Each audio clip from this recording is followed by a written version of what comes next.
Hello? Hi, everyone. We're just going to get started now. My name is Alex Stevenson. I'm corresponding governor of the board at the FCC, and it's my pleasure to introduce Weijian Shan. Long before he became a financier, Weijian Shan was sent to do hard labor as a teenager in the Gobi Desert.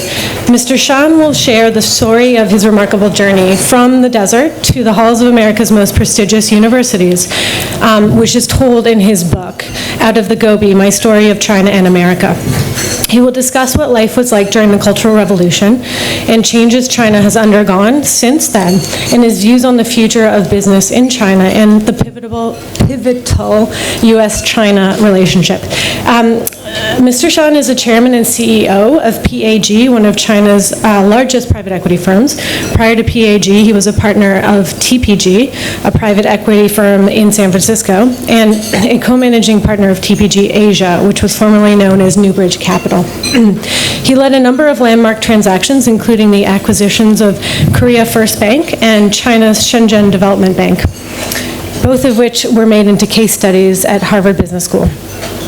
Before that, Mr. Shan was a managing director of J.P. Morgan, a professor at the Wharton School of the University of Pennsylvania, and a farm laborer in China's Gobi Desert in Inner Mongolia. He holds an MA and a PhD from the University of California, Berkeley, and an MBA from the University of San Francisco.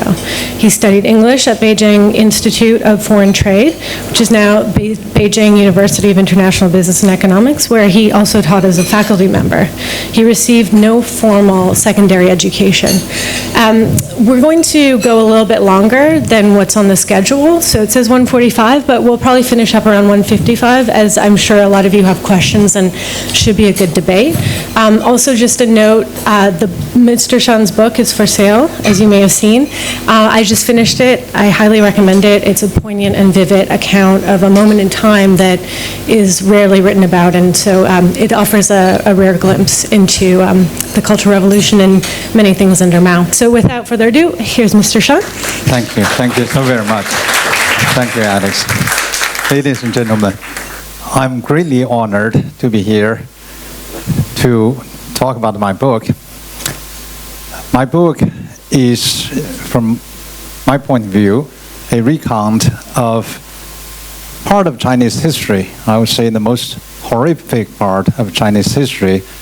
And it also has something to do with the most promising part of the Chinese history. But I tell this part of the history through a collection of stories, bittersweet stories, which are unique to my experiences, but I would say that they also they are representative of the experiences of my generation, because so many of us went through similar experiences during that period of time.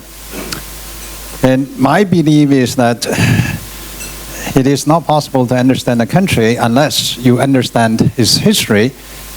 And I think that so much is written about China.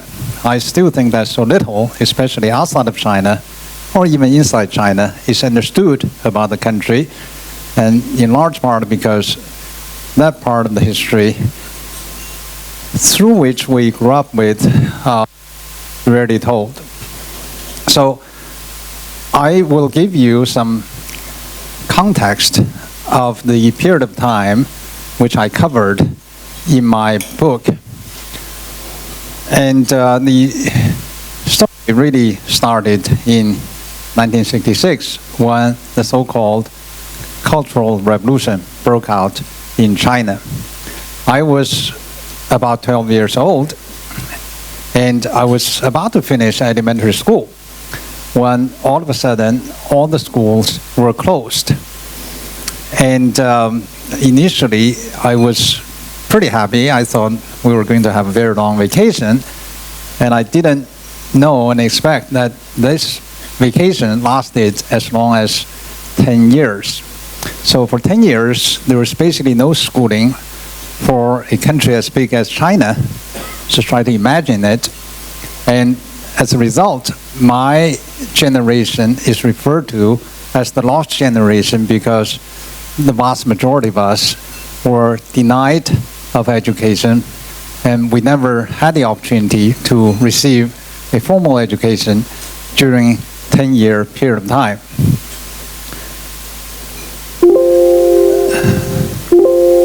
Doesn't work. Here it goes. Some of you may recognize the gentleman standing to the right of Mao. His name was Liu Shaoqi. He was actually the head of the state. He was the president of China. And this is the front page of the People's Daily on October 1st, 1959, which was the 10th anniversary of the founding of the People's Republic of China.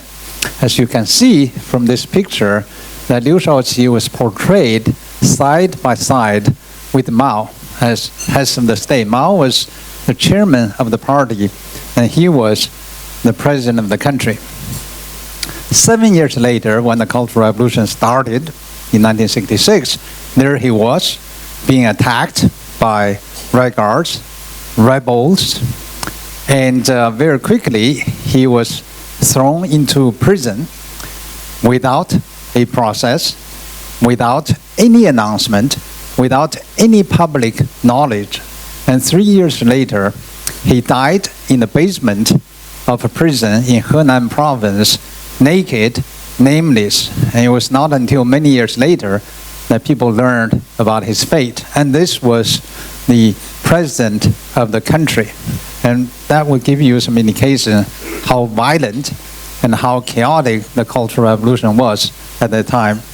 His wife was 47 years old, First Lady of China, was hauled in front of 300,000 students, college students, who call themselves Red Guards, to be struggled with, to be verbally attacked, to be abused.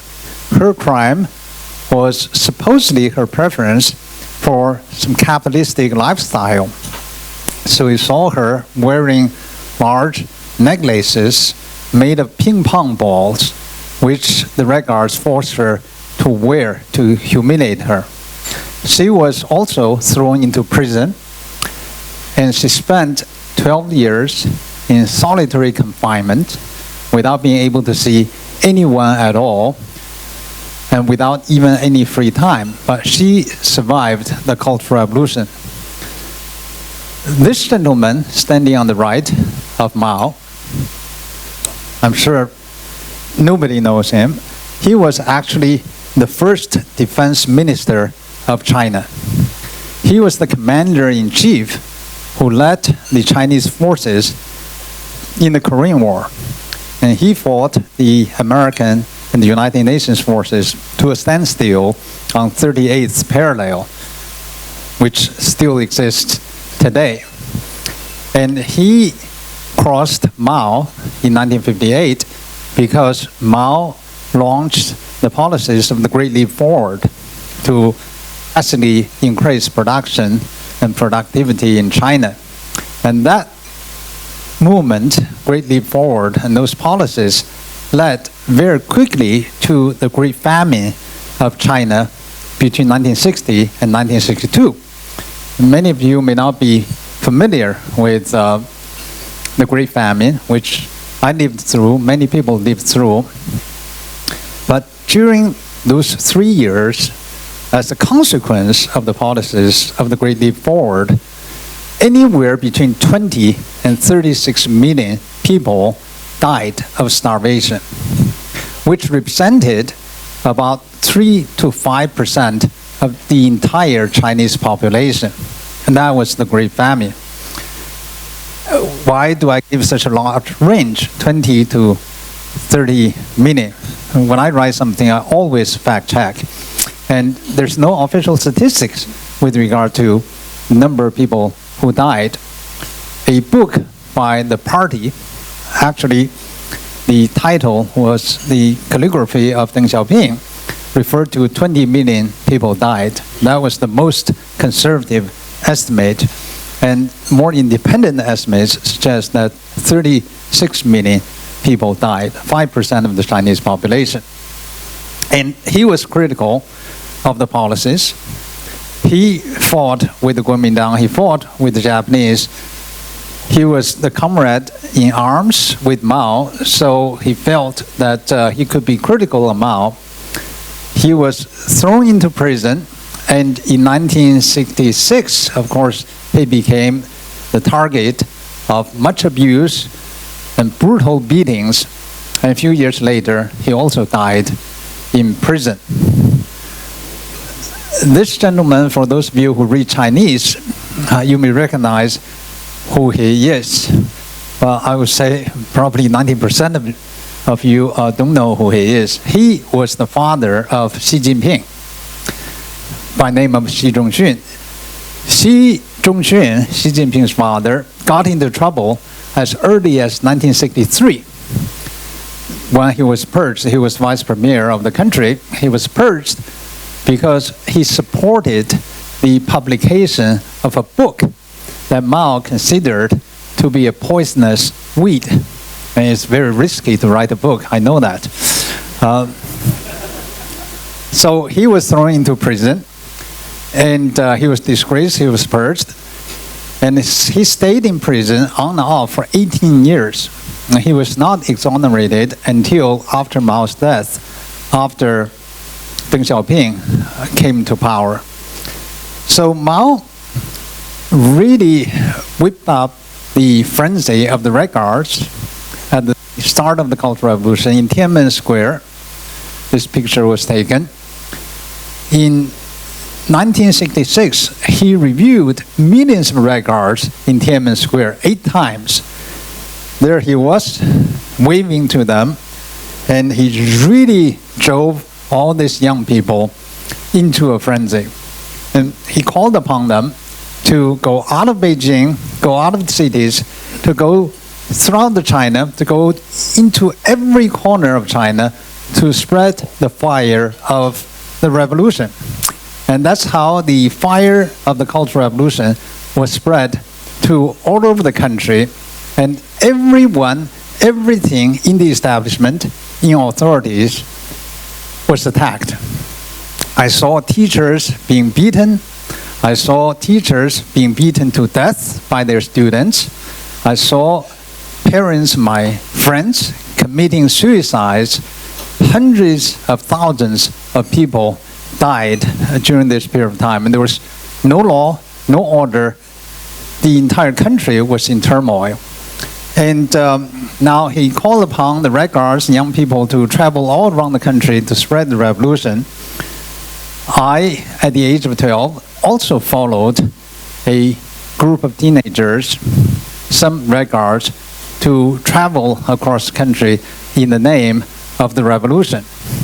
And everything was provided for free, lodging, transportation, and food.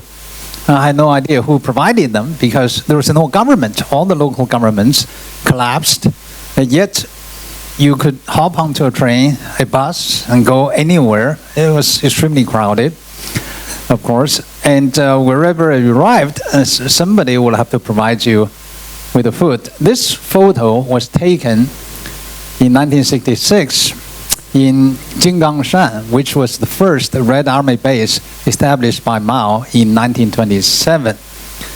I am the second one from the right with a cane. And when I look at this picture, I realize how stupid I was at that time. I mean, at that age. Of course, at the time, I thought that I knew everything. Of course, my parents didn't know anything, but I had everything figured out. So I traveled all across the country with my friends. But very soon, things went even more out of control.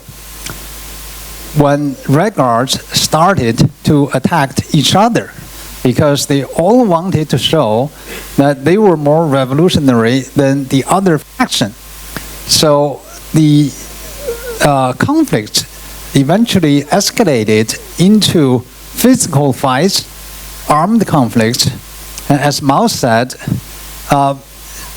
Red Guards used even cannons to fight with each other.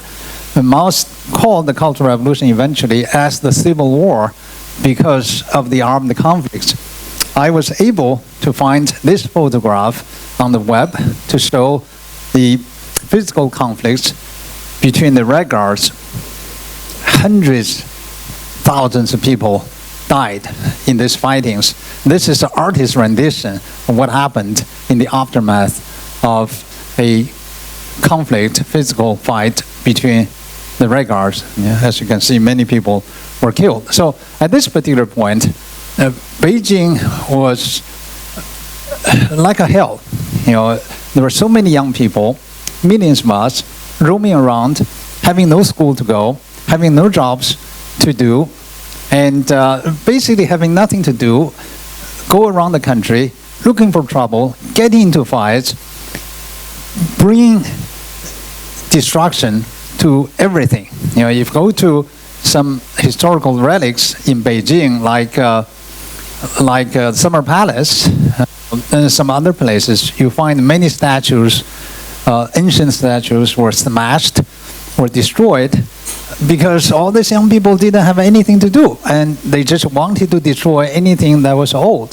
Zhou Enlai had to order troops to close down the Forbidden City and some other major temples in order to protect them. But it was a very tenuous situation, and in many places in the country, he couldn't protect them. And you hear about in some remote parts of China, like Tibet, Red Guards go there, they burn down the temples, all that. It was not just Tibet, it's everywhere in the country.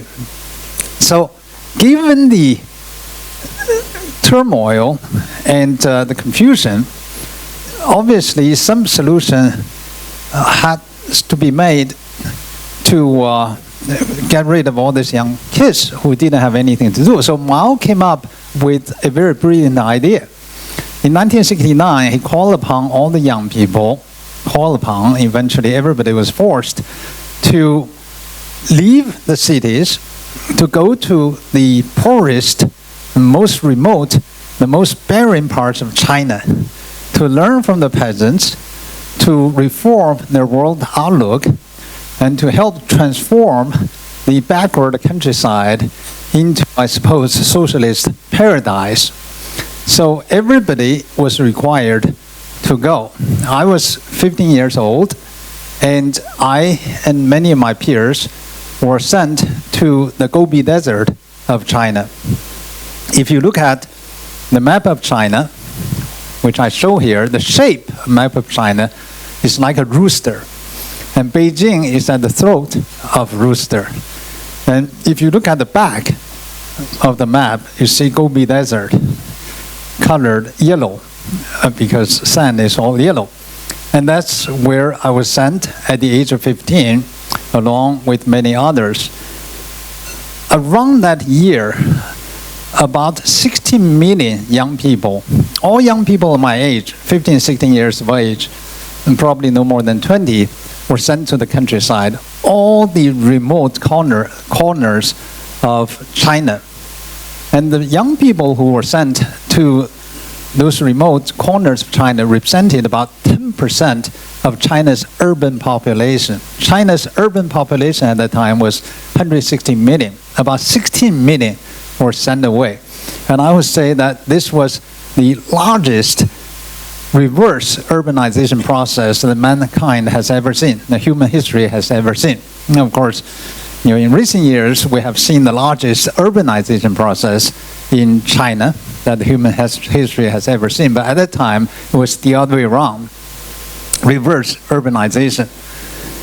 And I took this picture of the Gobi in 2005 when I went back there, and I can tell you that it was the same in 1969, it is the same today, and it was the same in 2005 when I first took this picture. We were sent over there, and our job, our responsibility was to transform this land into fertile land, to grow crops, not only to feed ourselves, but also to contribute to the country. And we worked extremely hard. We were subject to a lot of hardship, and we would work 12 hours a day, 16 hours a day, sometimes even 18 hours a day, without much clothing, without much food. And It was very cold in wintertime, extremely hot in summertime in the desert, if you can imagine the desert weather. But we put so much labor into this land. You can imagine how successful we were growing crops in this place. And we couldn't even feed ourselves. And a few years later, the terrain looked exactly the same as when we first arrived. When we first got there was, of course, no housing. So we would dig a hole. We dug holes in the desert to spend the night. And in wintertime, it was extremely, extremely cold. I arrived there when I was 15. This is a photo taken with a friend of mine over there. And this shows me chasing a bull in the Gobi. I discovered that if you charge the bull runs away. And if you run away, he will charge you. A little lesson you should keep in mind if you ever encounter a bull in the wild or in a bullfight. We built some little huts and shacks for ourselves to stay in there. And this is a photograph of myself with Li Baoquan, Alex. You read my book to know that he's a character in the book. And that's where we spend the night. And in wintertime, at this time of the year, the temperature is extremely cold. It's minus 20, sometimes even 30 degrees below 0 Celsius. And in that kind of a temperature, it's almost impossible to sleep at night because the temperature inside and outside was exactly the same. There was no heating because there was no fuel. And the only source of fuel was cow manure or bull cow dung. We would collect them in the desert. When dried, they can be burned. Doesn't smell too bad. And every night, we would build a little bonfire to give us just enough warmth to remove your clothes. Just think about it, below 20 or 30 degrees, minus 20, 30 degrees below 0, to take off your clothes is actually very dangerous. It's a very difficult thing to do when your whole body is frozen. So that little warmth allowed us to remove our clothes before we got it under the cover.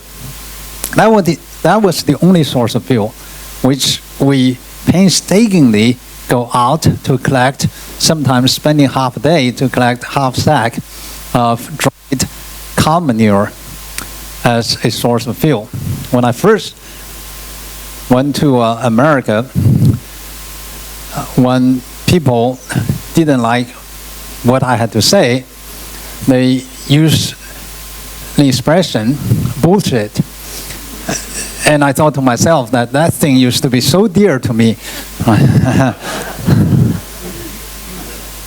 In wintertime, typically in northern part of China, peasants take a break because there's nothing to do in the fields. The land is frozen, crops are all in, so they rest 2 to 3 months. But we were organized like a military. We were led by some military officers, so we had to do whatever we were ordered to do in wintertime. We would be dispatched to a frozen lake some long distance away to cut reeds grown on the lake when the lake is frozen solid. And here's a photograph of myself cutting reeds on the solidly frozen lake. And I use this crude instrument tool to cut reeds, and that's a back-breaking hard labor because our quota per person was half a ton per day. And before you could finish, you couldn't stop, you couldn't rest. And we were provided with only 2 meals a day, one in the morning at 8 o'clock, not anything resembling the food that you have here today at all.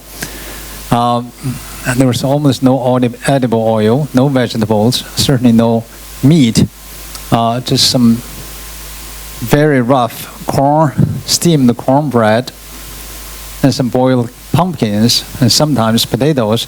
So by 2 o'clock in the afternoon, the next meal will be about 4:30. By 2 o'clock in the afternoon, because of the hard labor, and because you have empty stomach, you will feel so cold in the freezing temperature that it was very, very difficult to continue. Yet we will have to continue to finish our job, to cut reeds half metric ton a day, and we'll have to carry heavy loads of the reeds on the ice sledge to walk 25 kilometers to a paper mill and back 50 kilometers a day after that hard labor. So it was exceedingly hard job. And here's a photograph of my friend who took the picture.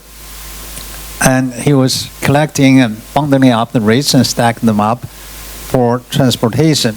We worked on the lake, but the most tormenting thing working on the lake was thirst, because there was no water. Even though we were standing on millions of gallons of water on the lake, the ice was frozen so solid that it was 1 or 2 meters deep. And to get to the water was almost impossible. It would take a whole day to dig a hole in the ice in order to reach water. So we would quench our thirst by just digging out some ice on the surface of the lake.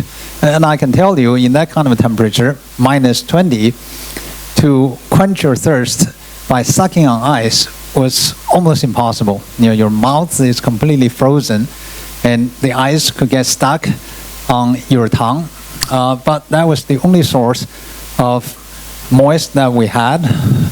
And I sometimes actually would put ice in my pocket, and I would take it out to suck on it from time to time, because it was so cold that even the ice in your pocket would not melt. We, of course, were a group of young people, and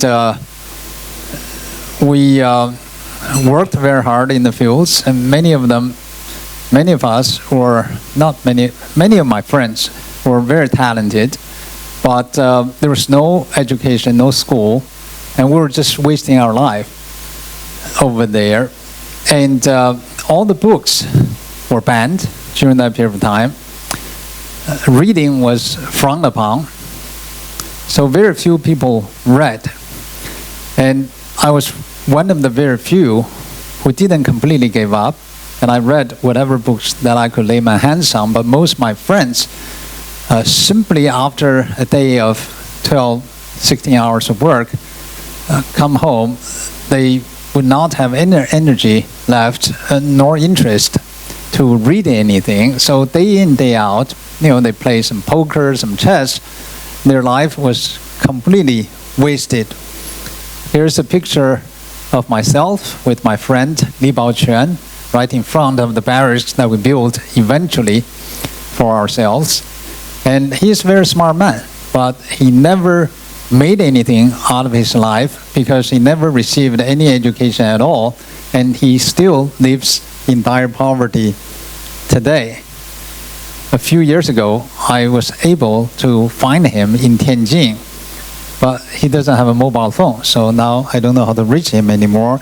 And this friend with the violin, Liu Xiaotong, took all the pictures that I showed you just now. He would have been a very accomplished, multi-talented, very accomplished artist if it had not been for the Cultural Revolution, because he was so talented that he picked up a violin that his father sent to him from Beijing. After a month or so, he was able to play it for us without any teacher at all. He just learned how to play a violin. And he listened to some radio, and he would play the tunes of the revolutionary model plays. And it sounded extremely good to me, at least. And he picked up any musical instrument after a few weeks, he would be able to play it. He paints, and he do stone carving, and he loves photography. He had a small crude camera. He developed and printed these photographs with the kerosene oil light because we didn't have any electricity. And so I kept the pictures that he took from that time. He also, of course, never had any chance to receive an education, and therefore he also has lived in poverty since the days of the Gobi. We were young, but there were some older people with us as well. This gentleman's name is Yi Kong. I call him Old Yi because he was so much older than we were. He was the American-trained pilot. He flew fighters, he flew airliners, and he was one of the very few aviation experts in old China. During the war in 1950s, China was an ally of the United States. So he was a member of the Chinese Air Force. He was sent to the United States to be trained. And he served in the US military as well. And in 1949, when he was still with the Kuomintang government, he and his comrades led what is later known in history as the uprising of two airlines. They were members, employees of the nationalist-controlled two airlines. They flew 12 aircrafts from Hong Kong in January of 1949. This was before the founding of the People's Republic, all the way to Beijing to defect to the communists. They flew the aircraft to the communist-controlled area in Beijing. At that time, it was still called Beiping. And those 12 aircraft laid the foundation for China's civil aviation industry, for Air China today.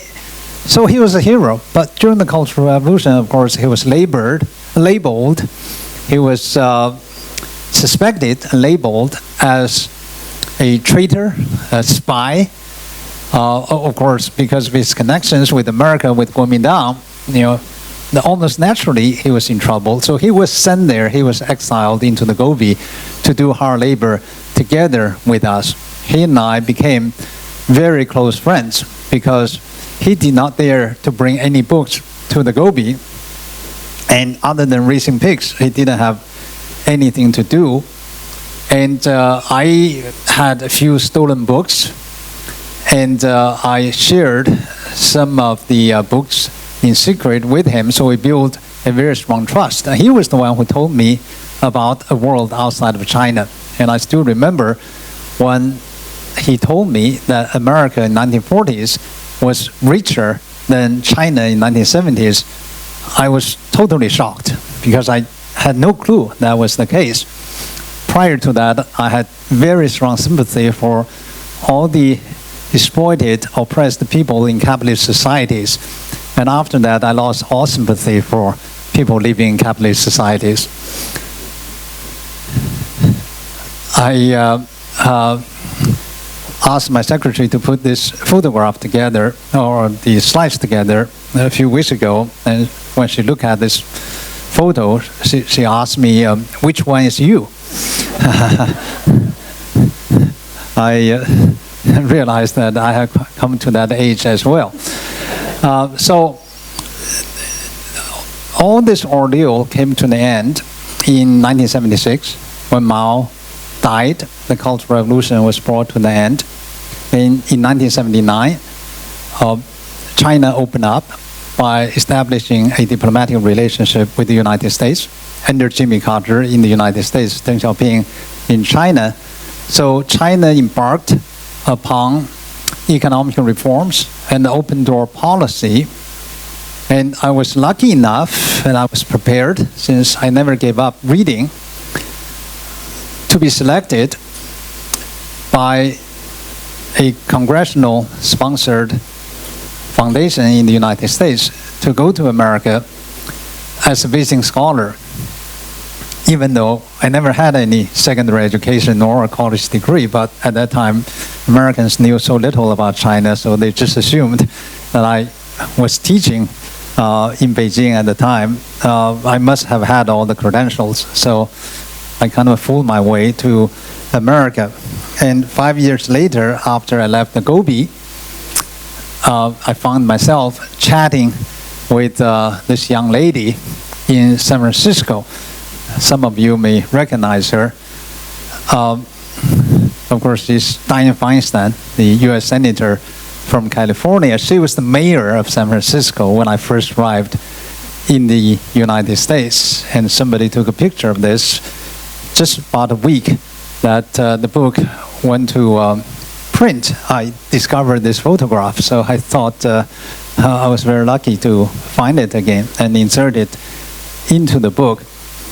And then, from then, I made it to UC Berkeley. I went into the PhD program of UC Berkeley. My advisor was Janet Yellen, who very kindly mentored and guided me for a number of years in my PhD program. She very kindly and generously wrote a foreword for the book.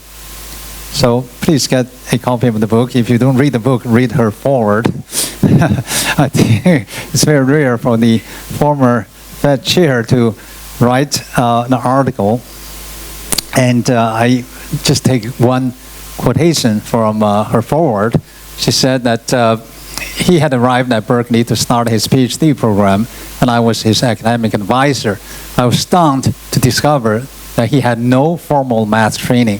All the math he knew, he had learned by himself by candlelight. Of course, this was not by choice. I just didn't have the opportunity to go to school. And from that point on, of course, I got my PhD and I became professor at the Wharton School. But I wouldn't give away too much of what I write in the book. And I hope this will serve as a teaser to arouse your interest to take a look at the book. Thank you so very much.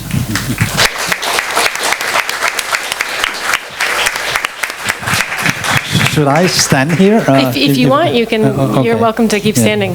Thank you so much. So we're going to kick off Q&A. So get your questions ready. I have a question already. First, I wanted to ask: in the book, you describe a political and economic system that is absurd in many ways, and I wonder what your thoughts are on whether there are vestiges of that system still today. And sort of, if you can kind of tell us a little bit more about what you see in terms of parallels today to the time when you were growing up. Of course, China has changed a lot, a great deal from those days. And it was, in those days, there was no freedom, if we talk about freedom, to speak of, because we were forced to stay there. We couldn't leave. We did whatever we were told, and we couldn't even offend our immediate boss, the leader of my platoon or the commander of my company, and certainly not the commander of my regiment. You couldn't even have a girlfriend without getting into serious trouble. So China has moved away a lot from that system. At that time, if you try to leave, it was called defection. If you were caught, you would be severely punished. And now, I suppose if you don't like your boss, you can leave. If you don't like a state-owned sector job, you can leave to join private sector. But I think that what has changed China is, nowadays I hear so many people talking about China model, trying to explain how China has developed in the past 40 years, as if some government control of economic activities is a key ingredient to China's economic growth. And my view is completely the opposite, because when we were in the Gobi, all the economic activities, everything was controlled by the government. Where were we with regard to economic growth? Now, we were in dire poverty. The economy was in ruins. We couldn't even feed ourselves. And the nation couldn't feed itself.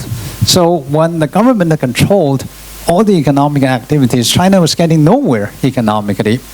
And China developed since about 40 years ago, 78, 79, by abandoning the old system when the government controlled all the economic activities, by embracing the market economy. And I feel as if that, we are the same Chinese people today as we were 50 years ago. How come we were so poor at that time? How come that we're better to do today? And I feel that we were all put into a cage. And therefore, how industrious you are, how hardworking you are, didn't really matter. But the reform and open door policy basically opened the door of the cage and eventually dismantled the cage. And that's how China has developed. And my feeling is that moving in the direction of the market, leaving behind a centrally planned economy, is the way that China has developed. That is really the China model. The model is really liberal market. But I must say that China has not gone far enough. I think what's holding China back, especially in recent years, with the slowdown in economic growth rate, is the state-owned sector, which remains too large, too dominant, massive, and yet extremely inefficient. As China moves away from economic growth model driven by investments and exports to the investment growth, to a growth model led by private consumption and domestic consumption, economic growth rate necessarily will have to drop. And there has to be other sources of efficiency to sustain that economic growth rate. And that can come from the state-owned sector in a way by downsizing it, by privatizing it, by unleashing efficiency out of that system. Thank you. Go ahead, Florence. Thanks. Florence de Changer, reporting for Le Monde. Yes, thank you for fascinating presentation and a tip in case we meet a raging bull. But you said it was very risky to write a book, and you know about that. What do you think, what risk assessment did you do about what you put and you don't put in this book? And more generally about Chinese take on the Cultural Revolution, which is currently seen as, I think they say something like 70% not a good thing or whatever. Basically, how do you think what you're saying is okay by the current Chinese government?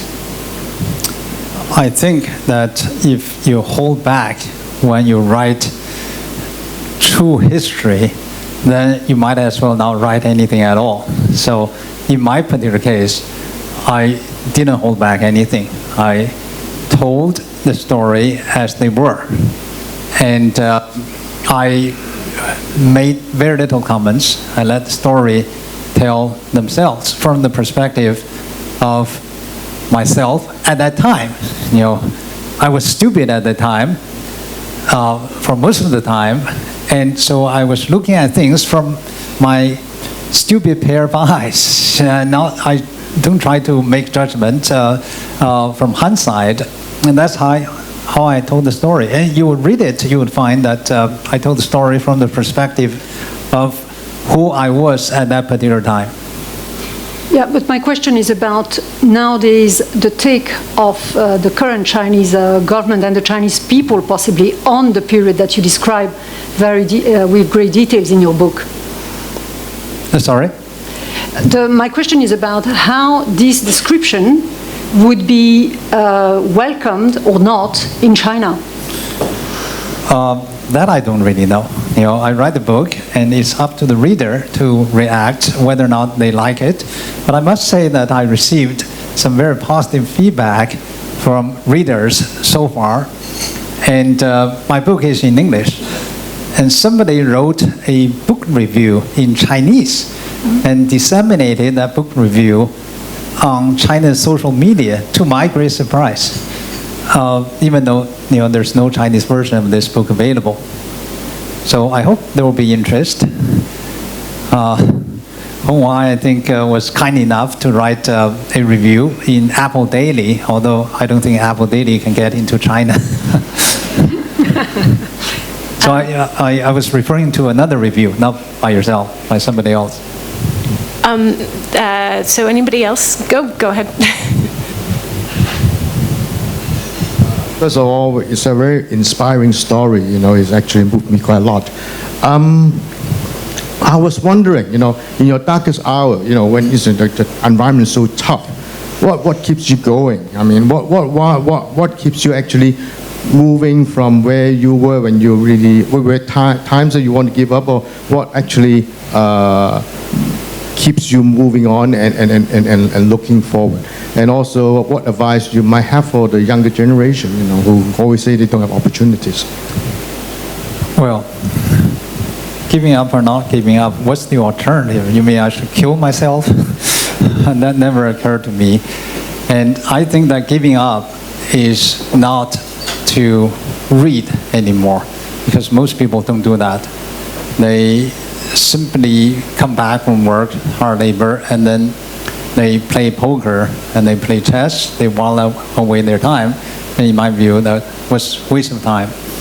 I was given some wisdom by a friend of mine at that time, which has really kind of guided me and sometimes bothered me all my life.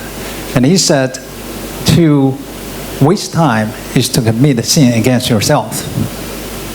And that always makes me very guilty when I'm not doing anything productive. I'm not reading, I'm not studying. So that is a big driver of how I kept going. And in fact, it bothers me because nowadays, even if I take a vacation, I feel very uncomfortable if I don't have anything to do. But I think that I had this thought when I was in the Gobi. I think that if you send anybody into hardship for a period of time, let's say you jail him for 3 years, there's always a hope that you finish your jail sentence, you get out, and then you have a different life. When we were there, the hardest thing was there was no hope. It was totally hopeless. Nobody was telling us that there was an end to it.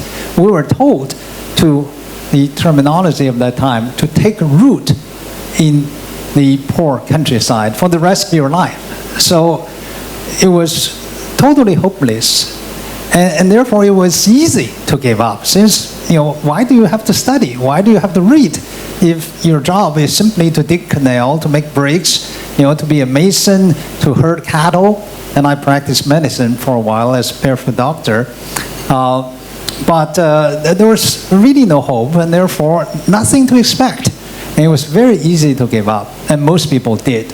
And that's why I call my generation the lost generation, because most people didn't study, didn't read a single book at all. So after all this thing is over, after China has changed, then they couldn't find a job anymore, because they don't have the knowledge and skills to survive in a changed society.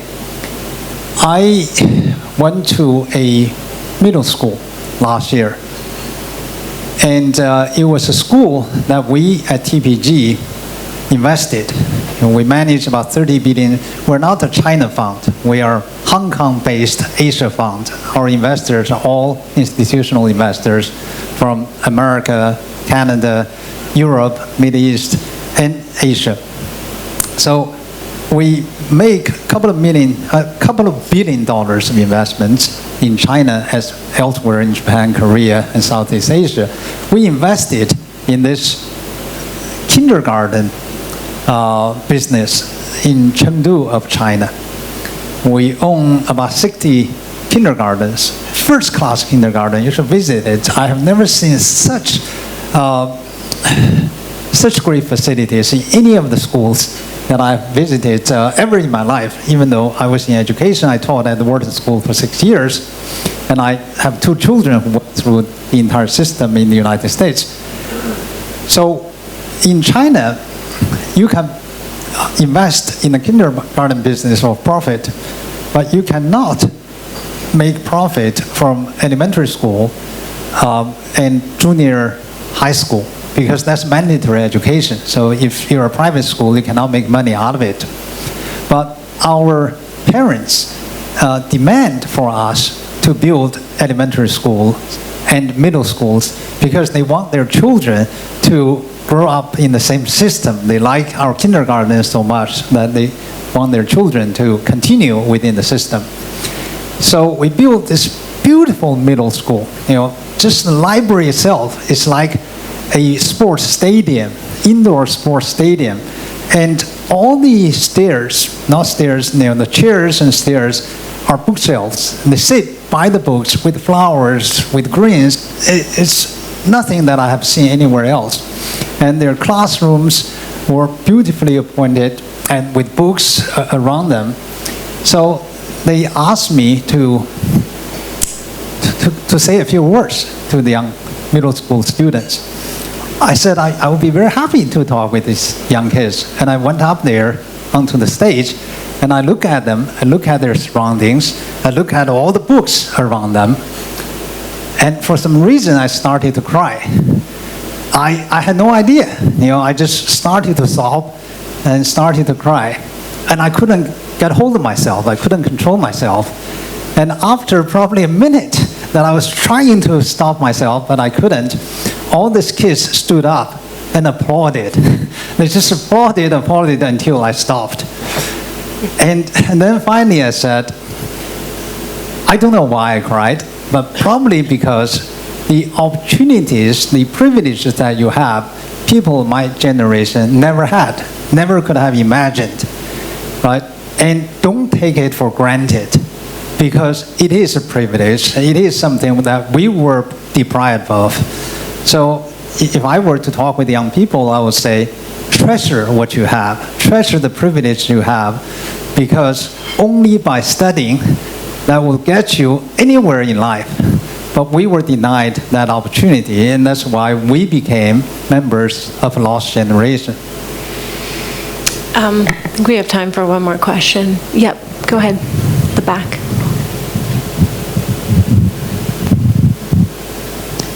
Hi, Chen. That was a really moving episode you just described. Thank you for that.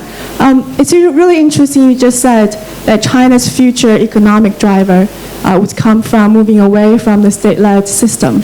So part of that is potentially privatizing some of the sectors.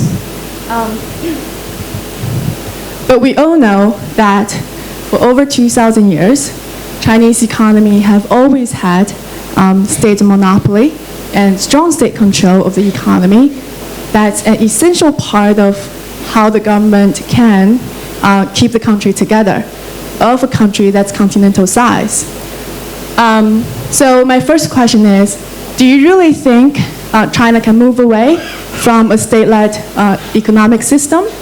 The second question is, if you can provide some specific blueprint for how this can be done, because we know if you look at any national critical sectors, banking, shipping, telecommunications, tobacco, any national critical sector is controlled and monopolized by the state-led system.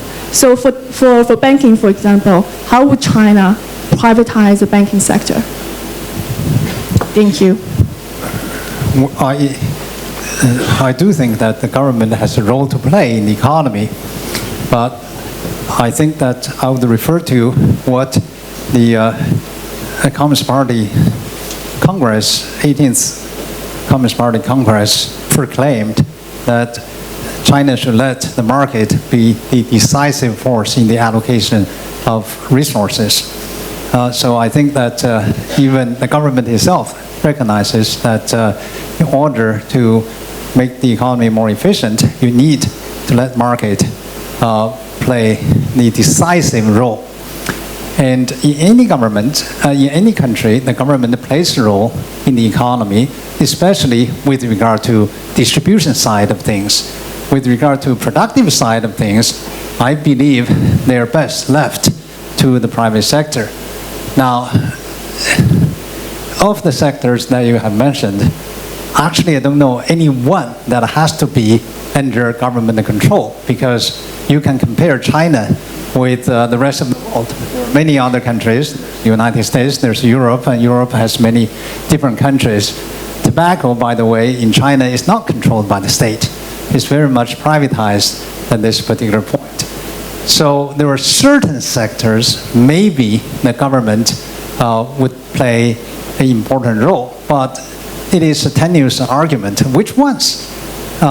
Which ones? You know, we used to say that utility is natural monopoly, and therefore they should be provided by the government, when in fact alternative systems work even better because there's less waste, there's more efficiency. My thinking is that China has not gone far enough in the direction of the market.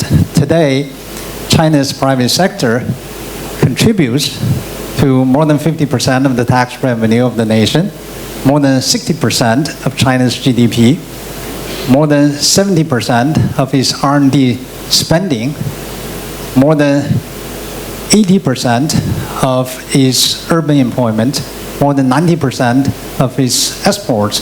It is significant, but I think it is not enough. Talking about banking, back in 2002, the bad loan ratio when ICBC first went through a real audit for ICBC was about 43%. The capital ratio required was 8%, so when bad loan ratio was 43%, you know the company was insolvent technically.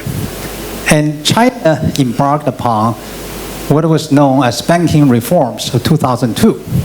So the four big banks brought in strategic investors from outside, and they restructured themselves, and they went public in overseas stock markets, and they changed their governance, they changed their risk management system. I participated in the first public offering of a Chinese bank, Bank of China, Hong Kong, and I served as independent director and chairman of the audit committee for that bank for 14 years. So at least I'm very familiar with Bank of China system. And before that, the bad loans were a huge problem. The entire Bank of China system within China made less profit than Bank of China Hong Kong. You know, Hong Kong today represents about 2% of the GDP of the entire China. But Hong Kong was under a better system than in China. So there was total waste. Banking in those days was licensed to print money. Why? Because interest rates were controlled by the government, by the central bank. So the spread is guaranteed to any bank without regard to competition. So if you don't throw money away, you ought to make money.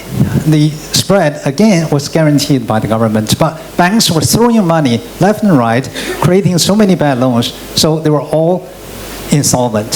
So after banking reforms, they drastically improved because they improved their governance, brought in Goldman Sachs, they brought in UBS, Bank of America, all these foreign investors, including ourselves.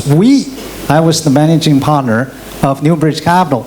We were the only private investor, domestic or foreign, to have ever taken control of a nationwide bank in China called Shenzhen Development Bank. When we went into this bank, on December 31st, 2004, the bad loan ratio of that bank was 11.4%. The actual was twice as bad. The capital ratio, regulatory requirement was 8%. The capital ratio nominally for that bank was 2.3% in 2004. The profitability of that bank was a sham because with so many bad loans, you shouldn't report a profit at all. The bank was practically bankrupt. And I, in fact, showed our due diligence report to Zhou Xiaochuan, who was the governor of the central bank, and to show that the hole was about $1 billion. The capital hole was about $1 billion. And he asked me, he said, Shan, you know, for this kind of bank, you still dare to invest? We did have enough courage, or it took us courage to have invested that bank. We took control of the bank. We changed the board, we changed the management, we installed Frank Newman, who used to be Deputy Treasury Secretary of the United States, and later he was Chairman and CEO of Banker Trust. We put him there as Chairman and CEO of Shenzhen Development Bank. I personally ran that bank for 3 months before we persuaded Frank Newman to be chairman and CEO.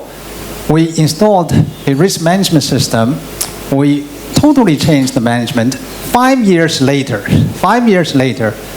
we grew profitability.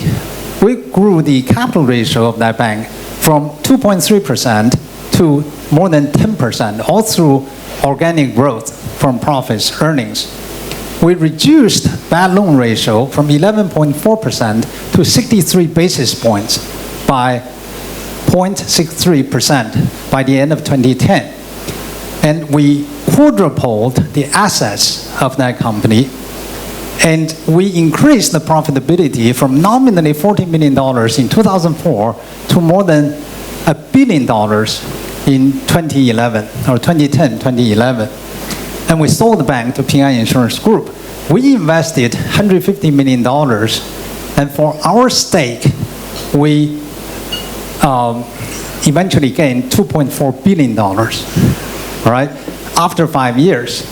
So what happened? We walked in there, we find this place was so efficient, so inefficient, so broken. There were so many low-hanging fruits that we could fix. You just stop making bad loans. You install a risk management system, and then the bank started to make a profit. So from experience, I know that a state-owned bank, because people were not responsible for all the problems, for throwing money away, especially if you make loans to the state-owned sector. In private hand, we were responsible to our shareholders, to our employees, to our management, and to the government. And Shenzhen government at that time said it very correctly. They said, now we have thought about this, and then we come to the realization that we just need you to be here. We don't necessarily have to own. Because if we own it, if there's a loss, we will have to plug the hole, we'll have to sink money into it. But if it's your ownership, if you're here, if you're profitable, you pay us taxes. If it's not profitable, it's none of our business. So we win both ways, and they're absolutely right. And that's how we turn around that bank. And I'm convinced that's true generally for state-owned companies. Thank you so very much, ladies. Shan, thank you so much. I think we need to have you back for another talk about how to reform the state-owned enterprise sector. Thank you. As a thank you, we just want to present you with a small gift. Thank you again. Thank you so very much.